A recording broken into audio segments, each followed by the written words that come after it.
다 같이 하나님 앞에 고개 숙여 참회의 기도를 드리겠습니다. 긍휼과 자비와 사랑이 풍성하신 아버지 하나님, 주님께서 부르심으로 우리들이 이 자리에 있으며 주께서 이미 용서해 주심으로 그 크신 용서에 힘입어 주님 앞에 나와 오늘도 부끄러움을 무릅쓰고 참회의 기도를 드립니다. 우리들은 아무 교만할 만한 것이 없는 사람들입니다. 그러나 교만하여 내가 가장 의로운 사람인 것처럼 스스로를 높였습니다. 아무것도 되지 않고도 된 것처럼 생각했습니다. 아무것도 모르면서 아는 것처럼 생각했습니다. 가장 추한 모습을 가지고 있으면서도 가장 아름다움을 자청하고 살았습니다. 하나님 앞에 죄스럽게 행하고 주의 이름을 욕돌리고 스스로 절망했습니다. 우리에게 귀한 자녀들을 주셨습니다. 그러나 자녀들 앞에서 보여야 될 그리스도인의 본을 보이지 못하고 보여서는 아니 될 추한 모습들을 드러내었습니다. 우리는 자녀들의 마음속에 너무나 많은 상처를 주었고 많은 실망을 주었습니다. 또한 도저히 있을 수 없는 죄악을 가르쳤습니다. 기도하오니 이제 이 모든 죄를 용서하여 주시옵소서. 십자가의 보혈로 속량하시고 성령의 크신 능력으로 새롭게 하사 부모의 마음이 자녀에게 있고 자녀의 마음이 부모에게로 돌이켜지기를 기도합니다. 주 안에서 하나 되게 하시고 주 안에서 의롭고 정결한 심령으로 사랑을 완성해 나가게 도와주시옵소서. 이 시간은 하나님과 나만이 아는 죄들을 겸손한 마음으로 계속해서 묵묵히 참회의 기도를 드리겠습니다.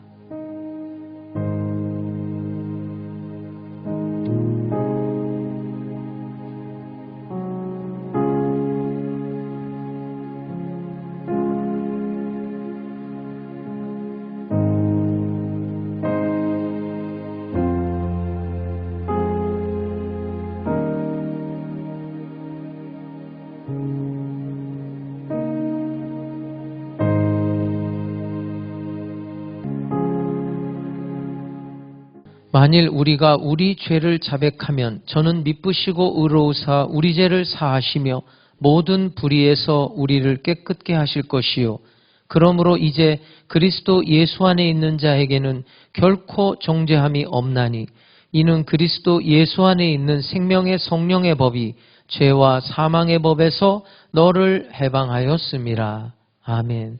전능하사 천지를 만드신 하나님 아버지를 내가 믿사오며 그 외아들 우리 주 예수 그리스도를 믿사오니 이는 성령으로 잉태하사 동정녀 마리아에게 나시고 본디오 빌라도에게 고난을 받으사 십자가에 못 박혀 죽으시고 장사한 지 사흘 만에 죽은 자 가운데서 다시 살아나시며 하늘에 오르사 전능하신 하나님 우편에 앉아 계시다가 저리로서 산자와 죽은 자를 심판하러 오시리라.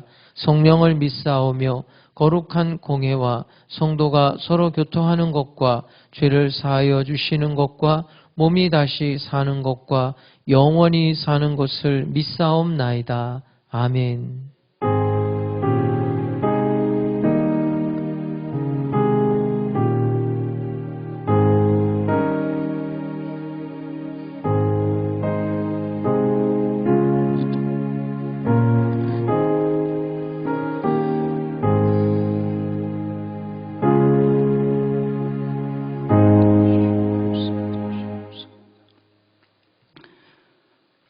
거룩하시고 자비로우신 만군의 여호와 하나님 아버지, 주님의 은혜와 사랑을 시간에도 생각사로 감사를 드립니다. 코로나19로 온 세계가 창궐했던 지난 4월 한 달도 주님께서는 저희들의 마음과 생각과 행실 속에 어린 양의 피로 인쳐주셔서 불안과 혼란 속에서도 승리의 삶을 살게 하옵시고, 가정의 달이기도 하고 계절의 여왕이란 5월의 싱그러운 오늘도 복된 성의를 맞이하여 예배자로 불러주셔서 주님을 사모하며 예배 드릴 수 있는 믿음을 주시니 또한 감사를 드립니다. 자비로우신 주님, 먼저는 어제의 잘못된 저의 삶을 내 시간에도 긍휼을 베푸사 모든 죄를 십자가 아래 내려놓을 때 머리에서 발끝까지 주님의 보혈로 깨끗게 씻겨주옵시고 이 시간 드리는 예배가 신령과 진정으로 드릴 수 있게 인도하여 주옵시며 저희들의 예배를 흠양하여 주사 주님께서 영광받아 주옵시고 높임받아 주옵소서. 사랑의 주님, 저희들이 5월은 가정의 달로 지키고 있습니다. 이 땅에 살아가면서 불만 없이 살아갈 수 없으나 가정의 달을 맞이하여 저희 자신과 주의 환경을 돌아볼 수 있게 하여 주옵시고 어려운 때일수록 내 중심, 내 가족 중심으로만 살지 않게 하시고 더불어 함께 살며 기쁨을 찾을 수 있는 저희들이 되게 인도하여 주옵소서.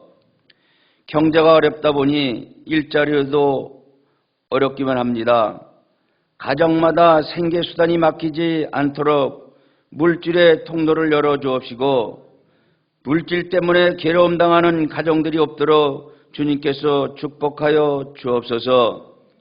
나라와 민족을 사랑하여 주옵시며 코로나19로 속히 퇴치시켜 주옵시어 정치적으로나 경제적으로 안정될 수 있게 주님 돌보아 주옵소서. 하나님 순복음교회를 뜻이 계셔서 이곳에 반석에 세워주신 줄 믿습니다. 본교회의 슬로건같이 거룩한 교회, 거룩한 성도가 되게 하여 주옵시며 우리 교회가 사마리아와 땅끝까지 주님의 사역을 감당하는 장자의 직분으로서 부족함이 없게 주님 인도하여 주시옵소서. 이를 위해 수고를 아끼지 아니하시고 물철주야 기도하시는 저희 양무리를 이끄시는 당회장 이영복 목사님을 더욱 붙잡아 주옵소서. 마지막 때에 주님의 사자로 한 휙을 긋는 능력의 사자님으로 더욱 붙잡아 주옵소서. 이 시간도 다니엘서 말씀을 증거하실 때에 기사와 이적만이 창출되게 하옵시며 저희들의 모든 문제들이 말씀을 듣는 순간 해결받는 아름다운 은혜의 시간 되게 하여 주옵소서. 예배를 위해 찬양으로 영광을 드리는 형제 자매님의 찬양의 영광 받아 주옵시고 세워주신 각 기관과 교구와 함께 동역하시는 교역자님들과 이 예배를 위해 수고하시는 모든 손길들에게도 주님의 놀라우신 사랑이 남천하시길 바라고 나오며 예배의 시종을 주님께 위탁드렸고 주 예수 그리스도 이름으로 기도드리옵나이다. 아멘.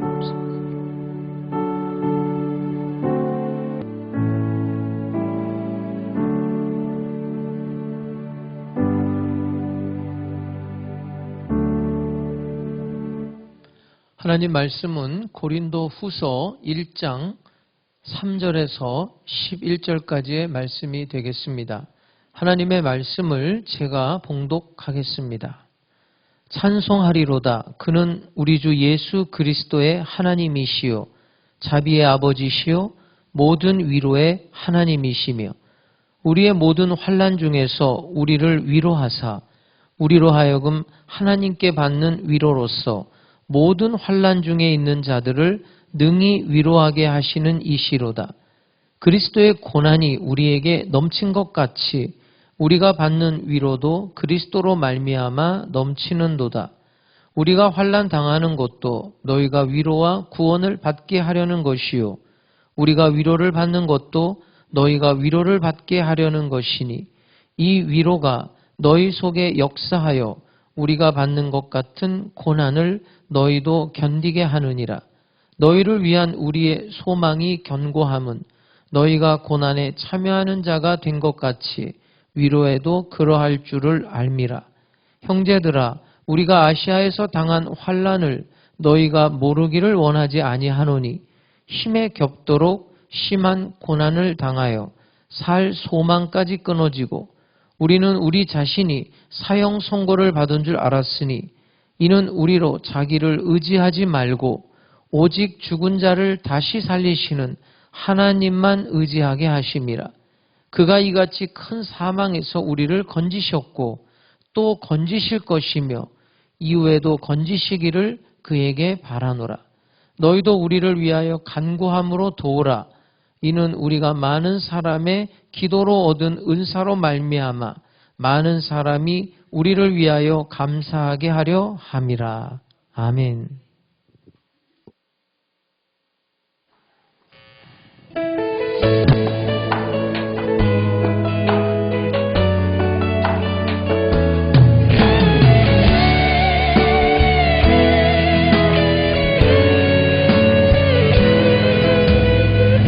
나의 영혼이 잠잠히 하나님만 바라며 나의 구원이 그에게서 나는 도다. 나의 영혼아 잠잠히 하나님만 바라라. 나의 소망이 저에게서 나는구나. 오직 주만이 나의 반석, 나의 구원이시니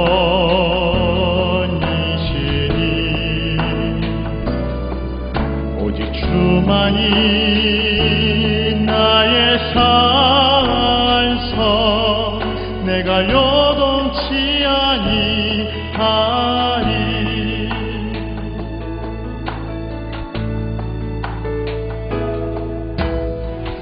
나의 영혼이 잠잠히 하나님만 바라며 나의 입술이 여호와를 찬양하리. 나의 영혼이 즐거이 여호와를 따르리니 나의 평생에 여호와를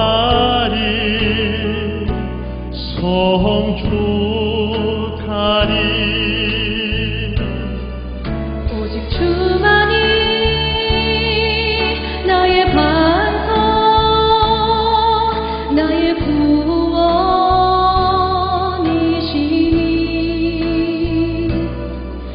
오직 주만이 나의 산석, 내가 요동치 아니하리. 나의 구원 나의 영광 하나님께 있으니 내 힘의 반석과 피난처 되시네.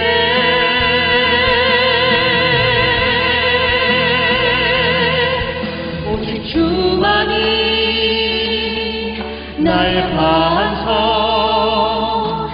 나의 구원이시니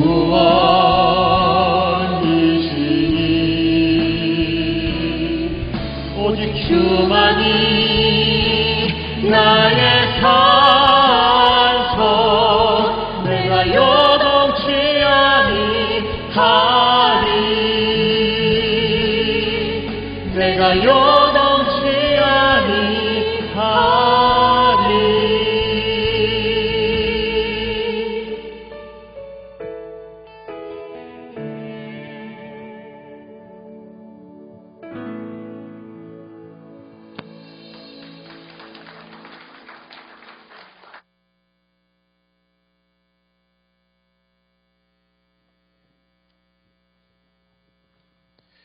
지난 주간에 신방이 있었어요. 그래서 신방을 갔는데 제가 신방을 하면서 그 집사님에게 이렇게 질문을 했습니다.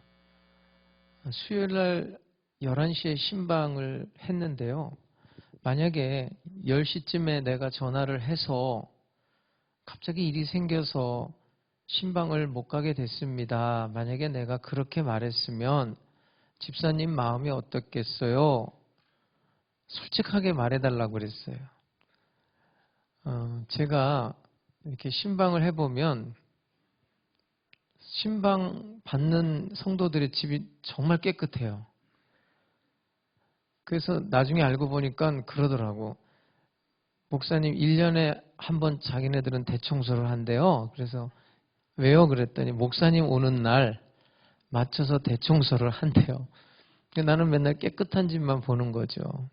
이번에도 그 집사님 집에 갔더니 집이 얼마나 깨끗한지 몰라요. 그리고 이제 우리 온다고 예배 전후에 먹을 음료, 차, 과일, 또 뭐 헌금, 뭐 여러 가지를 준비를 잘 해놨더라고요. 근데 10시쯤에 내가 전화해서 오늘 좀 못 가게 됐습니다.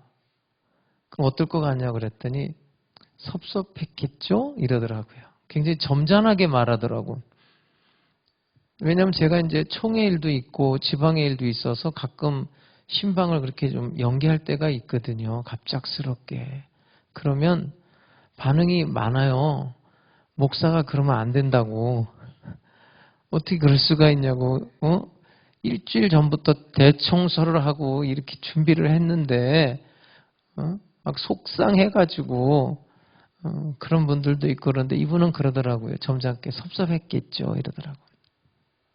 그래서 또 질문을 했습니다. 그런데요.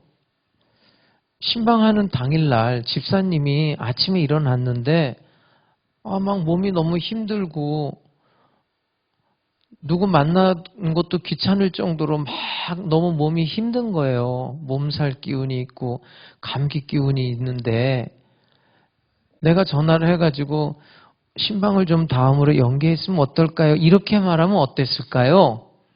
그랬더니 웃으면서 감사했겠죠. 그렇게 말하는 거예요. 여러분 어떻게 생각하세요? 신방을 하겠다고 11시에 약속을 하고 안 간 거는 똑같아요. 그런데 어떨 때는 내 마음이 섭섭하고 어쩔 때는 내 마음이 기쁘고 감사해요. 왜 그런 거죠? 그 이유가 외부적인 요인에 있는 게 아니에요.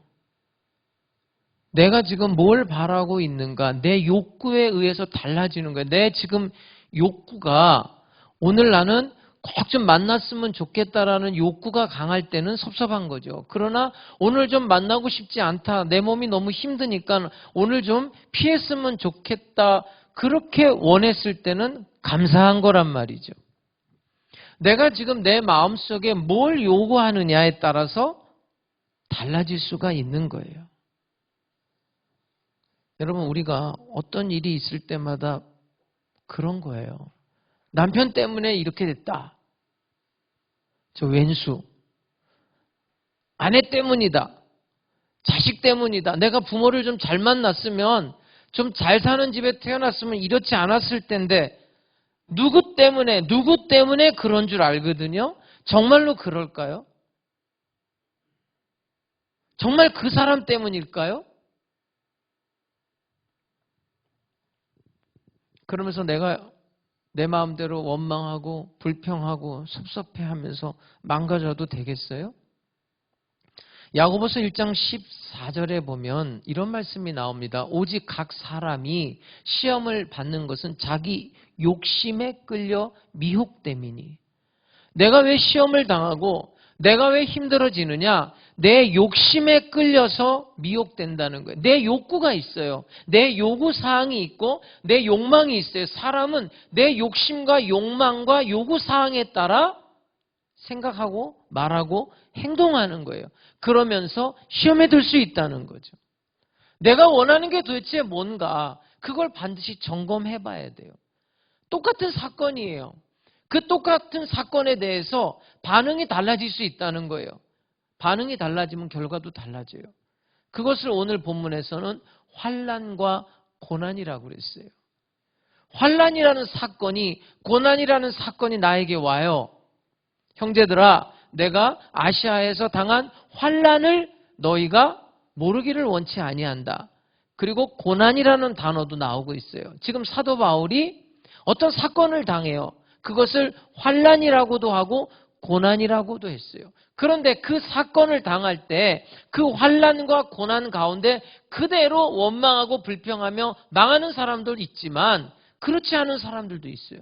여러분, 세상 살아가는 게 그렇잖아요.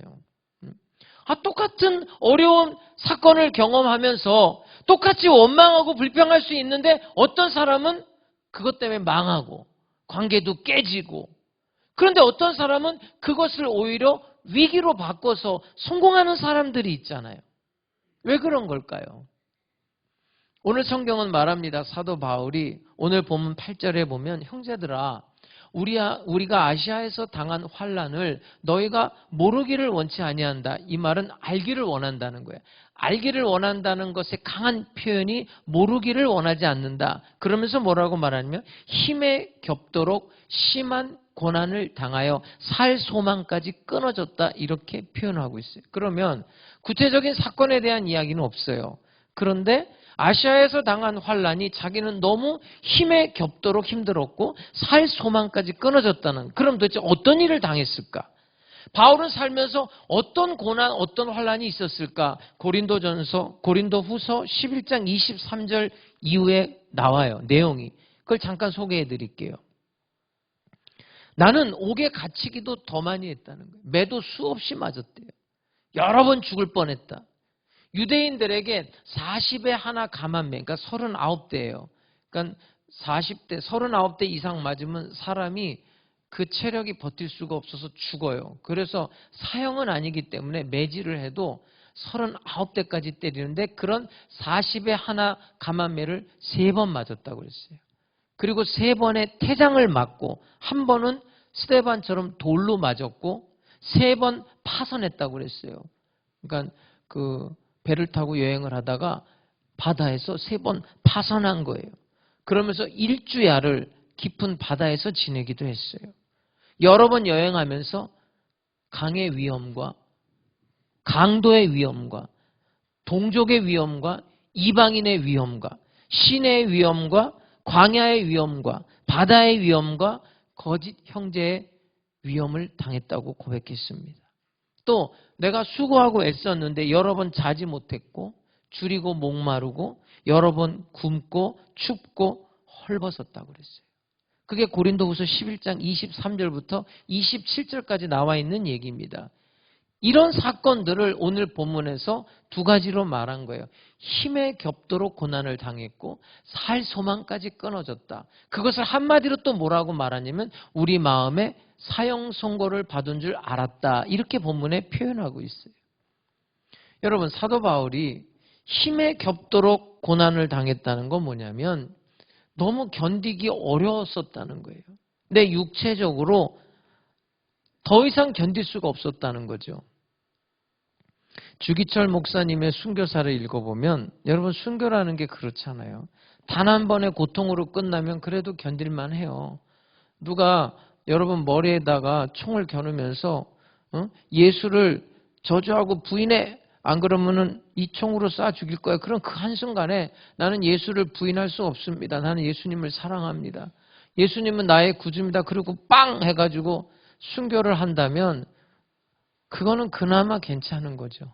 그런데 생각해 보세요. 주기철 목사님은 감옥에 갇혀서 4년 6개월 동안 고문을 당했어요. 고문을. 막 물구나무 서게 해가지고 거꾸로 물을 먹이기도 하고 콧구멍에다가 물을 집어넣기도 하고 인두로 막 지지기도 했어요. 그러니까 육체적으로 너무 고통이 심했던 거예요. 여러분, 이 사람을 고문을 하잖아요. 그러면 그 고통이 얼마나 큰지 자기가 하지도 않은 일을 했다고 자백을 한다니까요. 또 자기가 한 일을 또 안 했다고도 말해요. 그렇게 고통스러운 거예요. 그 주기철 목사님이 하나님한테 뭐라고 기도했냐면 아버지 내 영혼을 취해 주세요.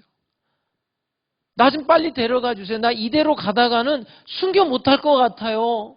자신이 없어요. 두렵습니다. 나를 빨리 데려가 주세요. 이렇게 기도했다는 거예요. 얼마나 인간적이고 얼마나 절실한 체험입니까?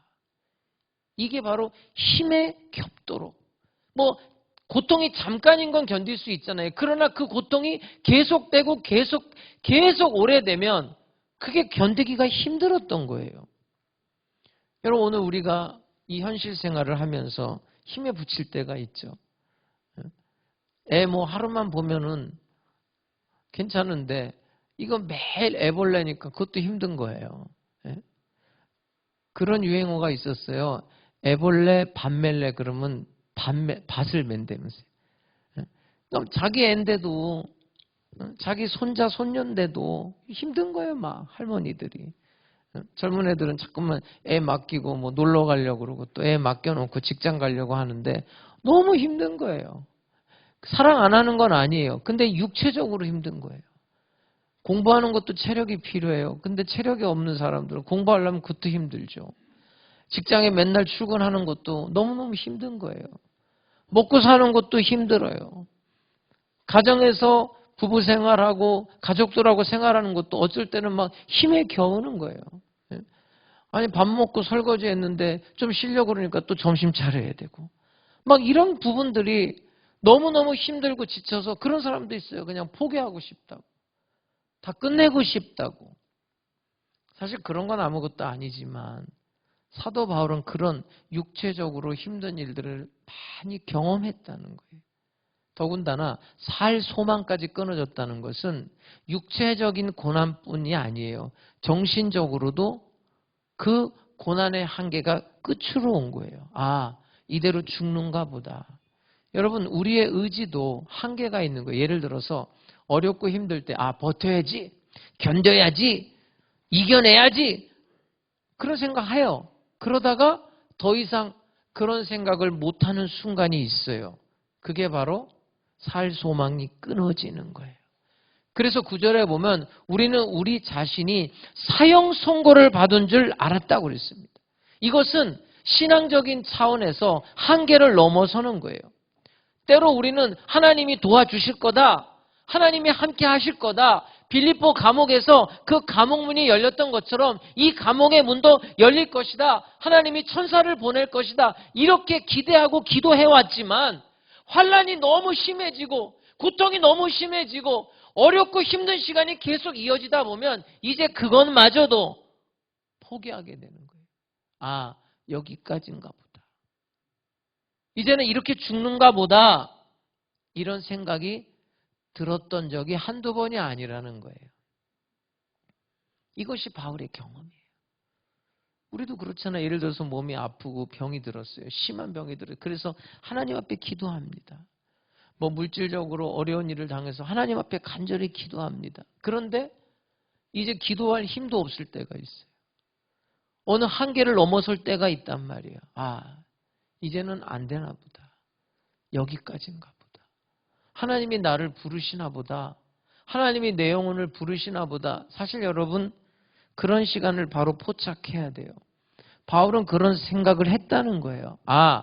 빌립보 감옥에서는 문이 열렸는데 오늘 여기서는 죽나 보다. 디모데 후서를 보면 디모데 후서가 바울의 유서가 돼요. 왜냐하면 그 편지를 쓰고 그 감옥에서 못 나오잖아요. 겨울 오기 전에 오라 그래요. 디모데 후서를 읽어보면 무슨 말이냐면 이 겨울이 가기 전에 내가 죽을 것 같았던 거예요. 근데 실제로 죽었어요. 근데 다른 때도 그런 일이 많았던 거예요.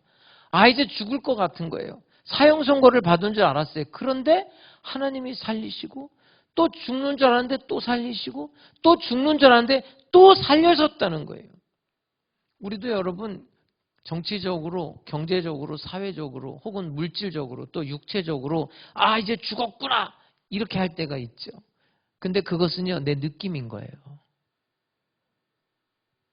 거기에 속으면 안 돼요. 그래서 아 죽었구나 그러면서 포기하는 사람들이 있거든요.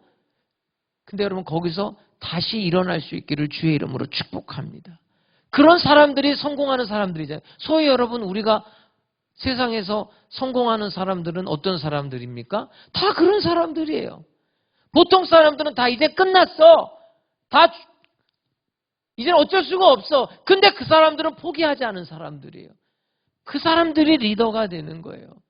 바울이 그런 경험을 수차례 했다는 거예요. 감옥에 가서 매를 맞고 병들기도 하고 강의 위험과 강도의 위험과 어떤 유대인들은요 40명이 결성을 해요. 무슨 결성했냐면 바울을 죽이기 전까지는 우리는 물도 마시지 말자 이런 위협도 받았어요. 그런데 하나님이 살리셨다는 거예요. 사망에서 건지셨고 또 건지시고 또 건져주셨다는 거예요. 여러분 저는 요셉이라는 사람을 굉장히 좋아해요. 요셉이 그 부모로부터 엄청난 사랑을 받았죠. 형제들이 그를 시기 질투해요. 그럴 수 있는 거 아니에요?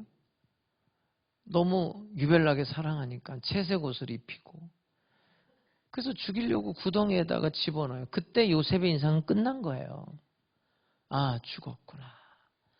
근데 그나마 다행스럽게 죽이지는 않고 노예로 팔아요.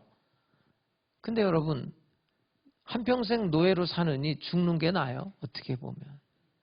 그것도 절망이에요. 근데 노예 생활하다가 그 보디발의 아내가 또 모함을 해서 감옥에 보내잖아요. 그때 요셉이 무슨 생각을 했을까요? 상상을 한번 해보세요. 어떻게 형님들이 저럴 수 있을까? 그 형님들 생각만 하면 원망하고 불평했겠죠? 그 보디발의 아내 어떻게 저러지? 근데 여러분 요셉이 만약에 그렇게 사람에 대해서 원망하고 불평했다면 애굽의 총리가 되지 않았어요. 거기서 끝나지 않아요. 요셉은 그의 마음을 하나님께로 돌려요.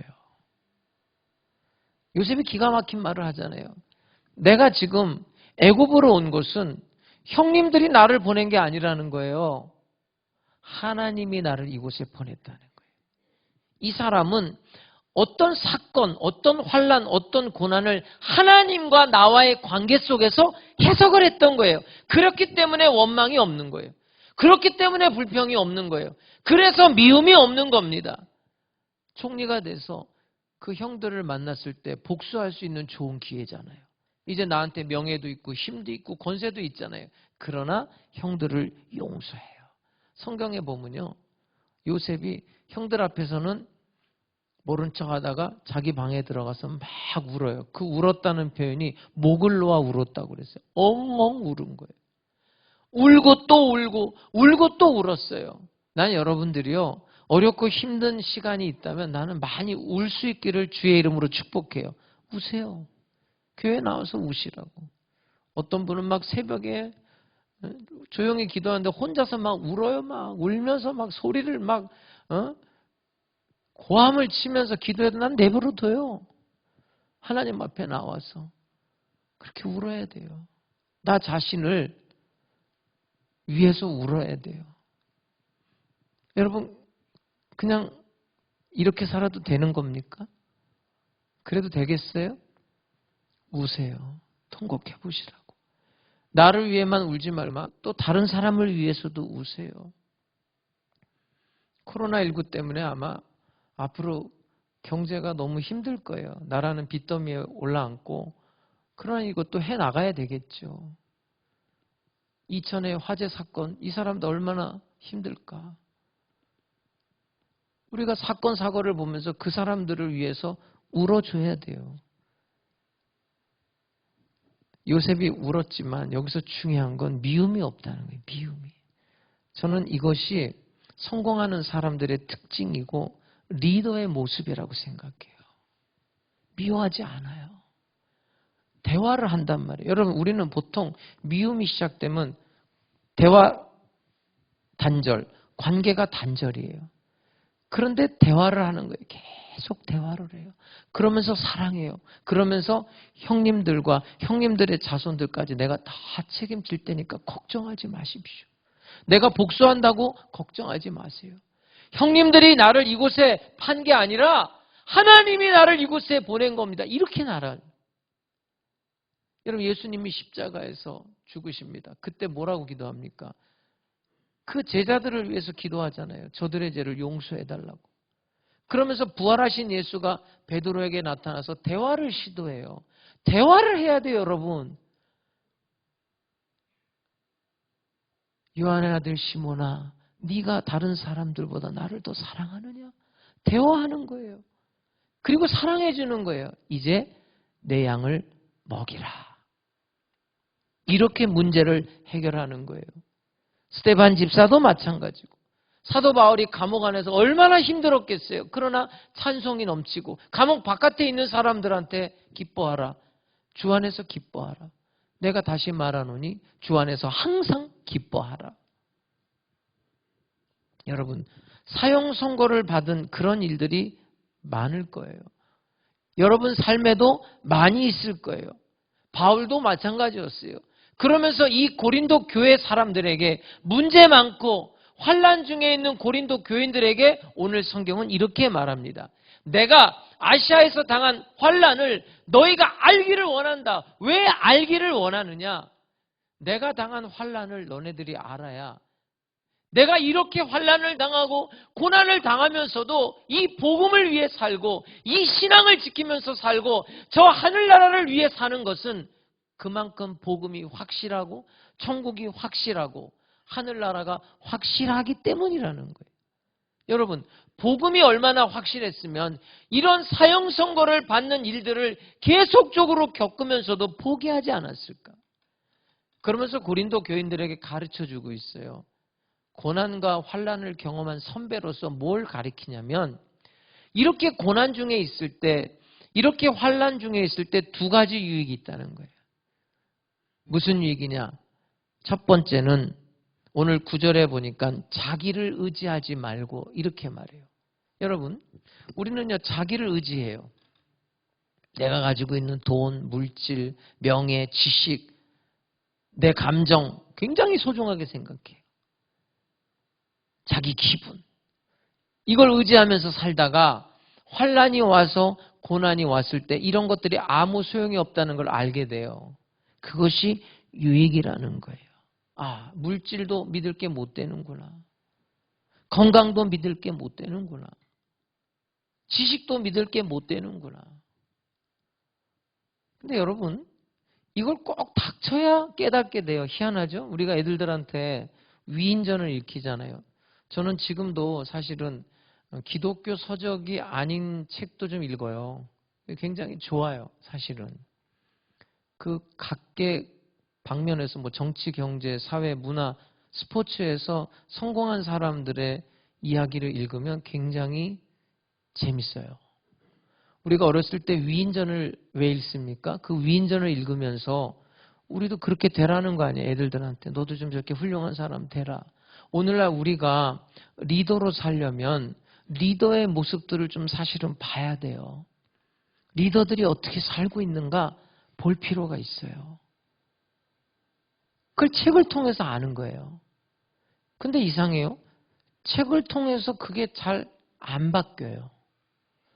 선배나 또 선생님이나 우리가 존경하는 사람들이 있잖아요. 근데 요즘 현대인들은 존경하는 사람도 없어. 그러니까 누구 말을 듣지를 않아요. 존경하는 사람이 있으면 그 사람 말을 들을 텐데 존경하는 사람이 없어요. 그러니까 자기 마음대로 사는 거예요. 그러다가 환난과 고통이 당하면 그제서야 아는 거예요.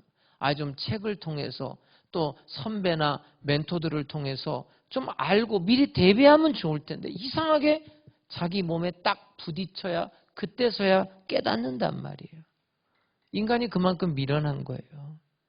어떤 사건이 딱 터져요. 그러면 그때서 하는 말이에요. 내가 이럴 줄 알았으면 이렇게 안 살았다는 거예요. 왜 그럴 줄을 몰랐을까? 여러분, 왜 그럴 줄을 몰라요? 왜 늙을 줄 몰라요? 예? 내가 이렇게 늙을 줄 몰랐대요. 예? 내가 이렇게 병들 줄 몰랐대요. 왜 병들 줄을 몰라요? 아, 사람이 다 나이 들고 그러면 하나씩 하나씩 고장 나는 거 아니에요. 나라고 교통사고 안 나요? 수많은 사람들이 교통사고 나는데 왜 그걸 미리 모를까? 그러면서 이럴 줄 알았으면 그렇게 안 살았다는 거예요. 그래서 환난이 중요해요. 환난을 당하면서 고난을 당하면서 내가 잘못 살았구나. 이렇게 하는 게 아니었는데. 자기를 의지했던 것, 자기가 가지고 있는 물질과 명예와 권세와 지식과 자기 감정, 느낌이 중요했지만 이제 그런 것이 아무것도 아니라는 걸 알아요. 두 번째 유혹은 뭐냐? 이제 그 단계를 넘어서서 9절에 보면 하나님만 의지하게 하십니다. 오늘 설교 제목입니다. 자기를 의지하지 말고 하나님만 의지하게 하십니다. 환난을 당할 때, 고난을 당할 때 유익은 바로 이거예요. 이 고난 속에서, 환난 속에서 우리는 이제 하나님만 의지하는 거예요. 자기 신뢰를 버리고 하나님만 의뢰하면서 방향을 돌리는 거예요. 여러분, 선교라는 게 그래요. 복음이 들어가는 곳곳에 어떤 곳에 복음이 들어가는 줄 아세요? 선교학자들이 얘기하는 거예요. 복음이 어느 나라, 어느 지역, 어떤 사람에게 딱 들어가려면 충족돼야 되는 요건이 있어요. 어떤 여건이 있어야 되냐면 가난과 질병이에요. 가난해져야, 병들어야 그 복음을 받아들이더라는 거예요. 건강하고 돈 있는 사람들 잘 안 받아들이더라는 거예요. 왜 일본 사람들은 저렇게 예수를 안 믿을까? 어떤 학자들은 그렇게 말했어요. 잘 사는 나라라 그렇다는 거예요. 여러분, 북한이나 중국은요, 우리가 몰라서 그러지 그리스도인들의 숫자가 어마어마하다고 보는 거예요. 어렵잖아요. 힘들고. 지금 우리는 코로나19에 걸렸다. 대한민국 땅에서 코로나19 걸리면 나라에서 다 치료해 주잖아요. 얼마나 좋아요. 필리핀에서 코로나19 걸리면 나라에서 치료 안 해요. 이번에 선교사가 전화 와가지고 너무너무 힘들어 하더라고요. 그런 증세가 있다 그러면 자가격리예요. 경찰이 집 바깥에 서가지고 나오지도 못하게 해요. 그러다 살면 사는 거고 죽으면 죽는 거예요. 병원을 못 가요. 돈이 있어야 갈 거 아니에요. 돈 없는데 어떻게 검사를 받아요? 우리가 지금 필리핀에 가서 선교하는 그 사람들이 뭔 돈이 있어요? 이거 코로나19 검사 좀 해주세요. 그러려면 돈을 내야 되는데 돈이 없잖아요. 그 사람들이 할 수 있는 게 뭐예요? 선교사님 기도해 주세요. 하나님 의지하는 수밖에 없잖아요. 그래서 가난과 질병을 통해서 복음이 세계 곳곳에 들어갔던 거예요. 왜요? 그래야 하나님 의지하니까. 선교사들이 그런 말을 해요. 자기네들이 선교지에 가면 기적이 많이 일어난다는 거예요. 왜 그런가 했더니 하나님을 의지할 수밖에 없다는 거예요. 우리는 몸 좀 아프면 병원에 가서 약 타서 먹을 수 있잖아요. 근데 병원에 갈 돈이 없는 사람들은 어떻게 해야 돼요? 하나님밖에 없는 거예요. 하나님밖에. 사도 바울은 오늘 말하는 거예요. 환난과 고난을 통해서 뭘 배웠냐면 자기를 의지하지 말고 하나님만 의지하는 법을 배웠다는 거예요. 그랬더니 어떤 일이 일어났냐면 하나님을 의지했더니 그 하나님이 위로해 주셨다는 거예요. 여러분, 오늘 이 본문 짧은 3절부터 11절까지의 짧은 이 구절에 위로라는 단어가 10번 나와요. 10번. 그러면서 그 환난과 고난 가운데 자기를 의지하지 않고 하나님을 의지했더니 어떤 하나님을 만났냐면 오늘 하나님에 대해서 이렇게 말해요. 위로의 하나님, 모든 위로의 하나님, 그리고 다시 살리시는 하나님, 그리스도의 하나님, 자비의 아버지라는 말도 해요. 근데 제가 여러분 오늘 말씀을 나누고 싶은 것은 위로의 하나님, 그리고 다시 살리시는 하나님이에요. 위로라는 말이 헬라어로 파라칼레오예요. 이게 왜 중요하냐면 파라라는 말은 곁으로라는 말이고 칼레오라는 말은 부른다는 거예요. 그러니까 파라칼레오는 곁으로 부른다는 거예요. 그것을 위로라고 하는 거예요. 위로. 그러니까 위로라는 게 뭐냐면 이렇게 곁으로 부르는 거예요. 우리가 이제 어떤 사람이 어려운 일을 당했어요. 그럼 우리가 이렇게 안아주잖아요. 내 곁으로 그 사람을 이렇게 끌어당겨서 안아주잖아요. 그게 위로라는 거예요. 어린애가 몸이 아파요. 나가서 놀다가 무릎이 깨졌어요. 피가 나요. 그래서 엄마 하고 있을 때 그 애를 끌어다가 엄마 품에 안는 거예요. 애가 뭔가 좀 잘못을 했어요. 그리고 야단을 맞았어요. 그러나 야단을 친 다음에 엄마 품에 꼭 끌어안는 거예요. 그게 위로라는 거예요. 위로. 내가 환난을 당하고 고난을 당할 때 자기를 의지하지 않고 하나님을 의지했더니 하나님이 하나님 곁으로 끌어당겨가지고 위로해 주셨다는 거예요. 죽은 자를 다시 살리시는 그 하나님이 그 사망 선고를 받은 그 사망 가운데서 자기를 끌어당겨서 살리시고 또 건져주시고 또 건져주시더라는 거예요. 근데 여러분 이게 사람끼리는 힘들어요. 이게 위로라는 게. 여러분 누구를 위로해 본 적 있어요? 아마 힘들었을 거예요. 위로 받은 적 있어요? 누군가로부터? 어려운 일을 당할 때 내가 누군가로부터 위로를 받았다 그런 거 있어요? 별로 없을 거예요 아마. 오히려 그쪽에서 나를 위로한다고 그러는데 내 마음이 편하지 않을 때가 많았을 거예요. 나를 비웃는 것 같고 나를 조소하는 듯한 느낌. 제가 이제 신방을 하다가 그 동네에 불이 났어요.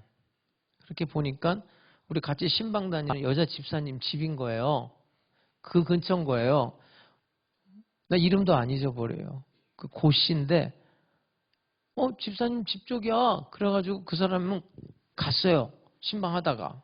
나는 다른 스케줄이 있어서 계속 다녔는데 나중에 연락이 왔는데 그 집에 1층이 페인트 가게였는데 거기에 불이 나서 그 집까지 다 홀라당 다 타버린 거예요. 그 나중에 성도들하고 가서 위로 예배를 드리는데 제가 하나님 말씀 잘 전하고 이제 같이 간 권사님도 위로하고 싶잖아요. 그러니까 뭐라고 위로를 했냐면 이 권사님이 그래도 그때 불났을 때 신방 다닌 게 잘한 거야. 만약에 그 집에 있었으면 다칠 수도 있는 거 아니야? 죽을 수도 있고. 그렇게 위로를 하는데 내가 그 여자 집사 얼굴을 살짝 봤는데 위로가 하나도 안 돼. 내가 속으로 생각해서 저 권사님 입 좀 다물고 있지. 자기 딴에는 위로한답시고 말을 하는 거예요. 여러분 생각해서 장례식장에 가서 장례 치르면서 그 자기 아버지가 죽고 뭐 누가 죽어가지고 그러고 있는데 뭐 다 때 되면 가는 거야. 그 진리죠, 그죠? 진리인 거예요, 그거는.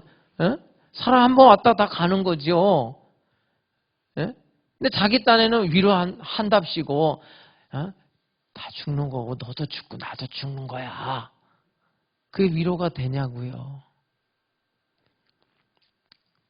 그 어떤 청년이 나한테 장례를 치러줄 수 있네요. 자기 아버지가 돌아가셨대. 그래서 당연히 치러주지. 근데 좀 곤란한 상황이 때 뭐냐 했더니 자기 아버지는 예수를 안 믿었대요. 그래서 괜찮아. 그래 내가 그래도 예배라는 거는 하나님께 드리는 거고 장례식은 장례식대로 치르면서 하는 거야. 그러면서 제가 임종 예배, 입간 예배, 발인 예배, 그 다음에 하간 예배 이렇게 4번을 드려줬어요. 그 믿지 않는 사람을. 보통 제가 이렇게 요청하지 않으면 믿지 않는 사람들 장례는 안 치러요. 그냥 가서 그냥 기도해주고 말지. 이렇게 안 해. 왜냐면 나는 할 말이 없어. 거기 가서 내가 진리를 선포할 거예요. 예수 안 믿으면 지옥 갑니다. 예수 믿으면 천국 갑니다. 그러면 위로가 되겠어요? 그러면 남아있는 사람들이라도 신앙생활 잘해서 천국 가라고 그러고 나는 천국 가는데 내 아버지는 지옥 가는데 그 사람이 위로가 되겠어요? 그러니까 나는 가가지고 기도할 때 그렇게 기도해요. 하나님, 누가 이 사람을 위로해 줄 수 있겠어요? 하나님이 좀 위로해 주세요. 성령님이 위로해 주세요. 근데 여러분 희한하게 성령이 역사하면 위로를 받더라고요. 목사님 은혜 받았대. 뭔 장례식에서 은혜를 받았어? 그랬더니 성령님이 위로해 달라고. 사람은 위로할 수 없다는 그 말에 성령님이 위로해 달라고 기도하는데 정말 성령님이 자기를 만져주더라는 거예요. 사도 바울이 아시아에서 당한 엄청난 환난과 고난, 그것 때문에 자기가 자기를 신뢰했던 걸 내려놓고 하나님을 의지했더니 하나님이 자기를 위로해 주더라는 거예요. 그 위로의 하나님을 만났다는 거예요. 그러면서 여기서 하는 말이 또 뭐냐면 고린도 교인들이 지금 환난과 고난 가운데 있어요. 여러분, 고린도 교회처럼 문제 많은 교회가 없어요. 역사상. 별의별 문제가 다 있어요. 엄청난 고통 가운데 있는 이 환난 가운데 있는 고린도 교인들에게 하는 말이에요. 내가 환난 가운데 있었을 때 하나님이 위로해 줬다는 거예요. 그 위로를 받았기 때문에 이제 내가 너희들을 위로할 수 있다는 거예요. 여러분 생각해 보세요. 이번에 이천에서 화재가 나서 그 하루 일해서 하루 먹고 사는 사람들 진짜 안 됐잖아요. 근데 여러 가지 사연이 있는데 그중에 보니까 아버지하고 아들이 동시에 거기서 죽었어요. 그러면 그 부인은 어떨 것 같아요? 하루아침에 자기 남편하고 자기 아들을 잃었단 말이죠. 이 사람 어떻게 살아갑니까? 어떻게 살아가야 돼요? 이 사람은? 어떻게 위로할 수 있어요? 여러분, 세월호 사건을 기억하실 거예요. 여러분 절대로 그런 말 하면 안 돼요. 세월호 그거 이제 그만 좀 울고 먹어라. 그런 말 하면 안 돼요. 5년 아니라 10년이 지나도 자기 자식이 죽었는데 어제 일 같은 거예요, 여러분. 20년이 지나도 그 고통은 이루 말할 수가 없는 거예요. 그 사람도 어떻게 살아가요? 입장 바꿔놓고 생각해봐요. 내 자식이 죽었다고 생각해보라고요. 그게 잊을 수가 있는 일입니까? 지금 저렇게 불에 타 죽었단 말이에요. 그럼 어떻게 살아가냔 말이에요. 누가 그 사람을 위로해 줄 수 있단 말이에요. 그런데 보세요. 기가 막힌 예화가 있어요. 윌로클릭 교회에서 그런 일이 있었어요. 지금 여러분 우리가 살면서 세월호 사건이다 뭐 화재 사건이다 정말 우리 주위에는 너무나 기가 막힌 슬픔을 당한 사람들이 많아요. 근데 그 사람들이 어떻게 살아가느냐 제가 얘기를 해드릴게요. 목사님하고 신방을 간 거예요. 그 사이에 자기 집에 불이 났어요. 근데 자기 집에 애들이 셋이 있었는데 그 셋이 불에 다 죽었어요. 이 사람이 이제 남은 생애를 어떻게 살아가요? 근데 지금 사도 바울이 만났던 위로의 하나님, 그 하나님을 만난 거예요. 근데 더 드라마틱한 사건이 일어나요. 그 성도 중에 어떤 분이 자동차 운전을 하고 가다가 교통사고가 났는데 자기는 살았는데 자기 애는 죽은 거예요. 그래서 목사님이 가서 신방하고 위로 예배를 드리는데 설교 딱 끝나고 나니까 하는 말이 목사님 자식 죽어봤어요? 목사님은 내 마음 몰라. 위로가 안 되는 거예요. 그 목사님이 기도하다가 하나님이 위로해달라고 하다가 누가 생각이 났냐면 몇 년 전에 집에 불이 나가지고 자기 자식 3명을 잃은 그 권사님이 생각이 난 거예요. 그래서 그 권사님한테 가서 얘기를 했어요. 저분이 교통사고로 애 하나가 죽었는데 너무나 실망하고 모든 삶을 포기하고 산다. 그래요? 목사님 다음에 신방 날짜 잡히면 저한테 연락해 주세요. 나도 같이 갈게요. 그래서 그 다음에 신방을 갈 때 연락해서 같이 간 거예요. 예배를 드리는데 위로를 못 받죠. 근데 예배 딱 끝나고 나서 이 권사님이 호통을 친 거예요. 나는 애가 3 죽었어. 너는 하나밖에 안 죽었는데 뭘 그래? 나도 사는데. 그러니까 깜짝 놀라는 거예요. 무슨 말이에요? 애가 3이 죽다니. 나는 집에 불이 나서 애가 3이 죽었어. 그런데 하나님이 나를 위로해 주셨어. 난 살아가. 물론 힘들어.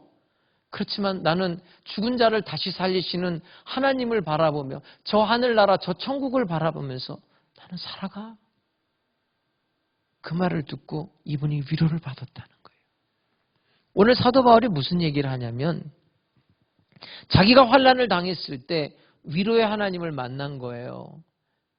그리고 나니까 위로의 자격증을 부여받은 거예요. 그래서 위로하게 됐다는 거예요. 여러분들이 살면서 고난과 환난을 마다할 수 없는 이유가 여기에 있는 거예요. 만약에 여러분들이 나는 부모도 잘 만나고 난 고생한 것도 없고 내가 뭐 힘들었던 거는 뭐 감기 걸렸을 때나 그런 사람은 절대로 다른 사람을 위로하는 일에는 쓰임 못 받아요.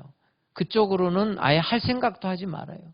그러나 내가 다른 사람보다 더 혹독하게 환난을 당하고 고난을 당하고 고통을 당했습니까? 그렇다면 여러분은 그 일을 통해서 하나님을 의지하고 하나님으로부터 위로를 받았다면 그 수많은 고통을 당하는 사람들을 찾아가서 위로하며 살게 되는 하나님의 사람들이 될 줄로 믿습니다. 근데 아주 신비로운 말씀이 있어요. 근데 자기가 이렇게 환난을 당했는데 위로의 하나님을 만났어요. 근데 그때 무슨 일이 있었냐면 오늘 본문 11절에 보면 너희도 우리를 위해 기도하라. 기도로 얻은 은사라는 거예요. 자기는 몰랐는데 환난을 당할 때 힘들 때 누군가 나를 위해서 기도하는 사람들이 있었다는 거예요. 환난 자체도 은사지만 그 환난으로부터 벗어나는 것도 은사였다는 거예요. 기도로 얻은 은사. 제가 아주 오래전이에요. 그 피터 와그너 박사 책을 막 다 서점에서 그냥 피터 와그너가 지은 책은 다 샀어요. 그리고 쭉 책을 이제 읽어 나가는데 그 중에 지금도 잊혀지지 않는 책 제목이 있어요. 방패기도. 방패기도. 책 제목이 방패기도예요. 나는 그래서 왜 방패기도인가 그랬더니 그 책을 쭉 읽어보니까 기도가 방패 역할을 한다는 거예요. 그 기도가 지켜주는 거예요. 누군가를 위해 기도할 때 환난 가운데 있는 사람, 고통 가운데 있는 사람, 내 자신도 마찬가지예요. 나를 위해 기도할 때도 그 기도가 배가 돼서 환난 가운데, 고난 가운데 하나님이 건져주시고 또 건져주실 줄로 믿습니다. 여러분, 지금 원망하고 불평하고 있습니까? 그것이 남편 때문이라고 생각합니까? 그것이 아내 때문이라고 생각합니까? 그것이 정치 때문에 그래요? 경제적인 것 때문에 그래요? 문제는 내 안에 있는 거예요. 나를 의지하지 마세요. 하나님을 의지하세요. 다시 하나님과 관계를 맺으세요. 그게 기도예요. 그때 위로의 하나님을 만나게 될 줄로 믿습니다. 다시 살리시는 하나님을 체험하는 여러분 모두가 될 수 있기를 주님의 이름으로 축복합니다. 기도하겠습니다. 자비로우신 아버지 하나님, 우리 성도들 여러 가지 시험과 환난 가운데 있지만 하나님을 의지함으로 말미암아 위로의 하나님, 죽은 자를 다시 살리시는 그 하나님을 경험하게 해 주시옵소서. 하나님 앞에 기도할 때마다 하나님의 위로받게 하시고 그 경험을 가지고 다른 사람들을 위로하며 살게 해 주시옵소서. 예수님의 이름으로 축복하고 기도합니다. 아멘. 오늘 말씀 붙들고 다 같이 기도하겠습니다. 자비로우신 아버지 하나님, 여러 가지 환난 가운데 있습니다. 여러 가지 문제들이 있습니다. 울고 또 울면서 하나님 앞에 나온 하나님의 백성들 어루만져 주시기를 원합니다. 위로해 주시기를 원합니다. 원망과 불평이 아니라 오히려 감사와 찬송이 넘치게 하시고 이해와 대화와 사랑과 나눔이 있게 해 주시옵소서. 가정에서, 직장에서, 사업장에서 하나님 어루만져 주시고 위로하여 주시옵소서. 다시 회복시켜 주시옵소서. 하나님과의 관계가 먼저 회복되게 해 주시옵소서. 하나님으로부터 위로받게 해 주시옵소서. 하나님으로부터 구원받게 해 주시옵소서. 그리고 그 경험과 그 체험을 가지고 환난 가운데 있는 사람들을 위로하며 살게 해 주시옵소서. 우리 하나님 순복음 백성들 한 사람 한 사람 자기를 의지하지 말고 하나님을 의지하면서 사는 법을 배우게 해 주시옵소서. 하나님만 의지하게 해 주시옵소서. 하나님만 바라볼 수 있게 해 주시옵소서. 소망을 하나님께 둘 수 있게 해 주시옵소서. 하나님께 영광 돌리게 해 주옵소서. 고단한 인생길 힘겨운 오늘도 예수 내 마음 아시네.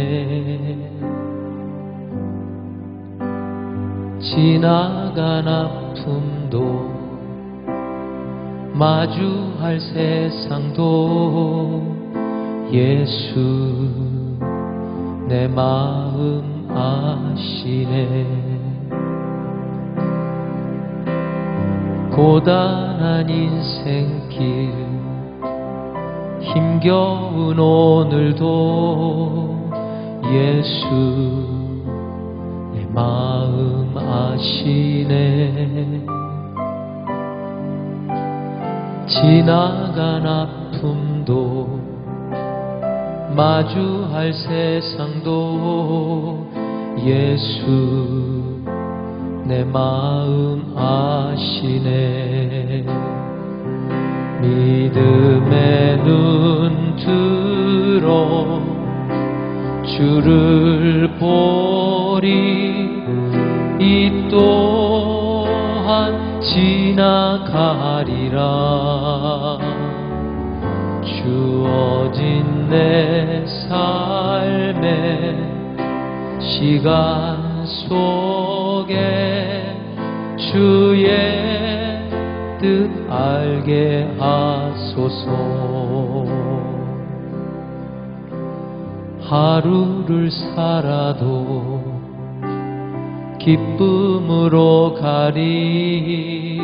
예수 늘 함께 하시네.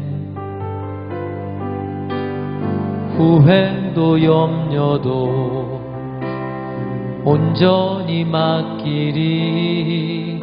예수 늘 함께 하시네. 믿음의 눈 들어 주를 보리. 이 또한 지나가리라. 주어진 내 삶의 시간 속에 주의 뜻 알게 하소서.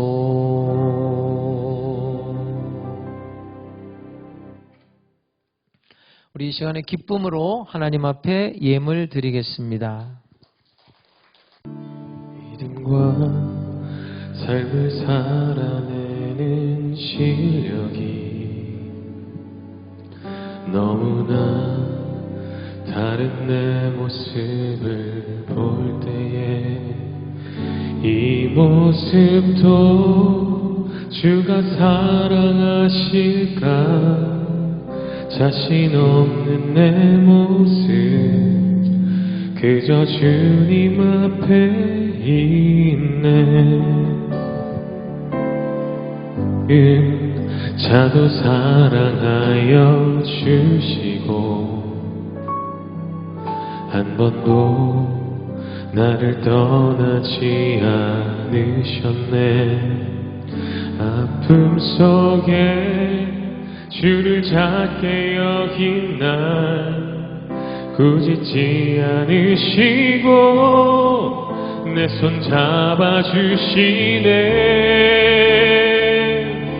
오직 주님만의 두려움 없는 고난을 통해 날 만드심을 믿네. 주님만이 내 모든 것 되시네. 주의 손 드시네. 오직 주님만의 소망이 있네. 내 삶을 통해 영광 받으신 주님만이 내 모든 것 되시네. 주의 선하심 나 노래하네.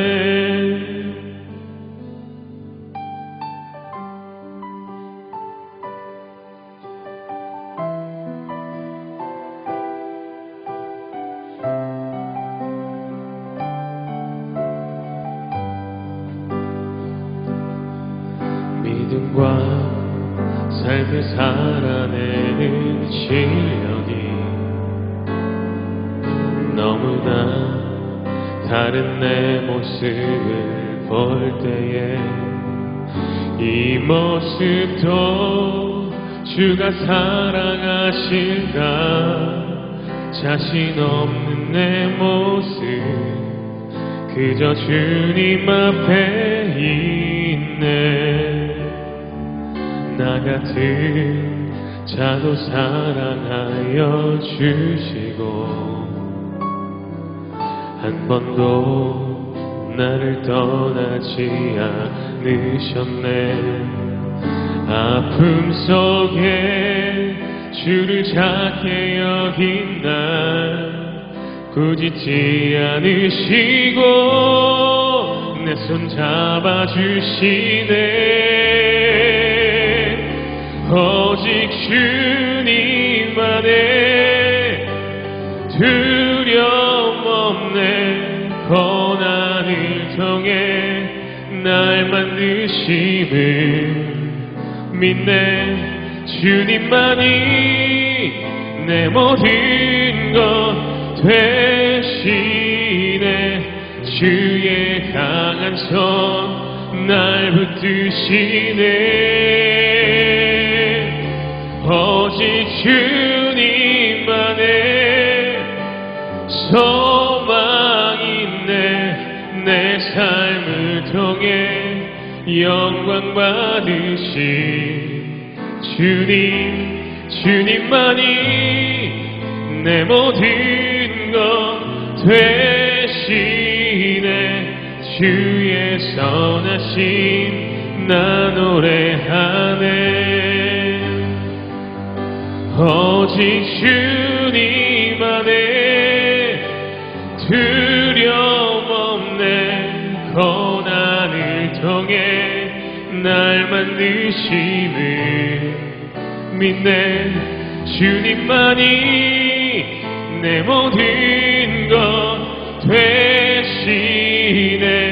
주의 강한 손 날 붙드시네. 오직 주님만의 소망 있네. 내 삶을 통해 영광 받으신 주님만이 내 모든 것 되시네.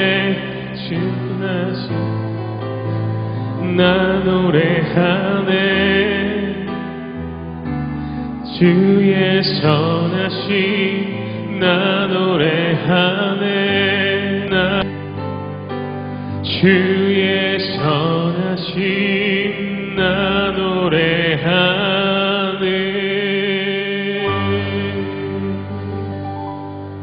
아멘. 5월 3일 주일 영상 광고입니다. 새로 오신 성도님들을 주님의 이름으로 환영합니다. 매주일 11시 예배 후 1층 원장실에서는 새가족 교육 및 환영 모임이 있습니다. 새로 오신 분들은 꼭 참석해 주시길 바랍니다. 하남수목교회에서는 신종 코로나 바이러스와 관련하여 교회 예방 차원에서 진행되고 있는 내용을 안내해 드리겠습니다. 전 성도 교회 출입 시에는 비접촉 체온계로 온도 37.5도 이상일 경우 출입을 금지하겠으며 필히 마스크를 착용하여 주시고 교회 내 비치되어 있는 손 소독제를 사용 후 입장해 주시길 바랍니다. 신종 코로나 바이러스 예방 차원의 사회적 거리 두기가 5월 5일 화요일까지 실시됨에 따라 5월 10일 주일 이후부터는 생활 속 거리 두기를 적용한 새벽 예배 및 수요, 금요 예배로 정상적으로 예배드리겠습니다.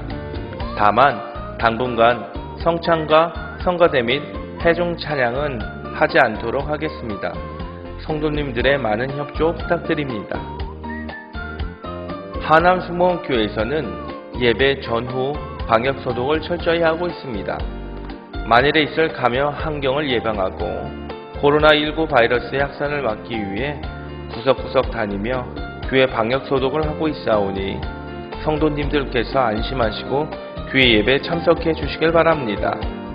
또한 성도님들 각자가 개인 예방수칙도 잘 준수해 주시고 함께 기도하며 슬기롭게 대처해 나가시길 당부드립니다. 기타 안내입니다. 교회 예배에 참석이 어려우신 성도 여러분들께 온라인 예배를 들을 수 있도록 교회 홈페이지와 유튜브 및 밴드를 통해 예배 현황을 중계하고 있습니다. 헌금 봉헌을 원하시는 성도님들께서는 본교회 계좌로 헌금 봉헌해 주시면 감사하겠습니다. 입금 시 송금자명과 헌금 종류를 기재해 주시길 바라며 이체가 힘드신 성도님들께서는 헌금을 개인적으로 보관하고 계시다가 교회 나오실 때 봉헌해 주시면 감사하겠습니다. 교회 행사 안내입니다. 교회학교 달란트 시장이 코로나19 바이러스로 인하여 여름성경학교 기간으로 연기되었습니다. 5월 10일 주일은 어린이 주일 및 어버이 주일 예배로 예배드려지오니 성도님들께서 참고하시길 바랍니다. 하남순복음교회가 평안하여 든든히 서가고 주를 경외함과 성령의 위로로 진행하여 수가 더 많아질 수 있도록 성도님들의 뜨거운 기도 부탁드리겠습니다.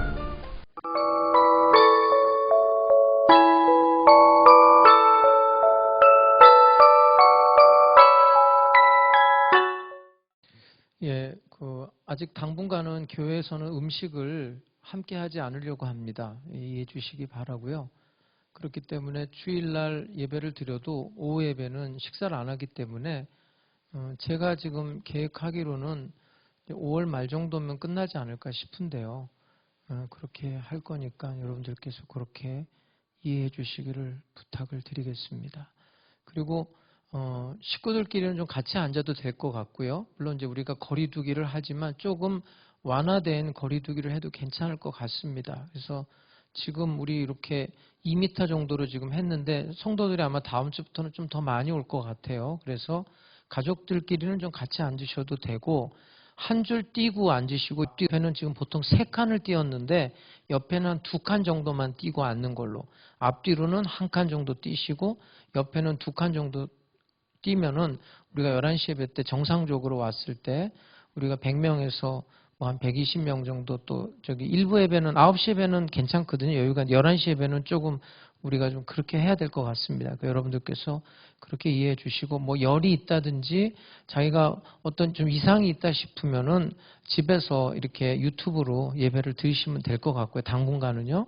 성가대는 이제 지휘자가 알아서 하시고 또 이제 여성교회 우리 회장님하고 상의해서 우리가 음식을 나눌 수 있는 그런 시점을 이렇게 다시 또 말씀을 드리겠습니다. 이렇게 해서 예배 드리는데 이제 차질이 없도록 이번 주까지는 이렇게 하지만 다음 주부터는 새벽 예배, 수요 예배, 금요 철야 다 드리도록 하겠습니다. 이렇게 우리가 안전수칙을 지키면서 예배를 드릴 테니까 여러분들께서 예배 나와주시기를 바라고요. 지금 유튜브로 온라인으로 예배 드리시는 분들 다음 주에는 교회 나오셔도 됩니다. 이제 나오셔서 함께 예배 드릴 수 있기를 주님의 이름으로 부탁드리고 축복합니다.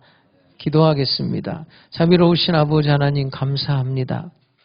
신령과 진정으로 예배 드리고 이 시간 11조 예물, 주일 헌금, 주일 감사 예물, 선교 예물, 전도 예물, CLS 후원 예물, 1,000번째 예물, 생일 감사 예물, 또 자녀들을 위한 예물을 정성을 다해 하나님 앞에 올려드립니다. 기쁘게 연락하여 주시옵소서. 드린 손길들마다 재물 얻을 능을 주시고 필요한 모든 것들 넘치도록 채워 주시옵소서. 이 물질이 쓰일 때 하남순복음교회가 평안하여 든든히 서가게 해 주시옵소서.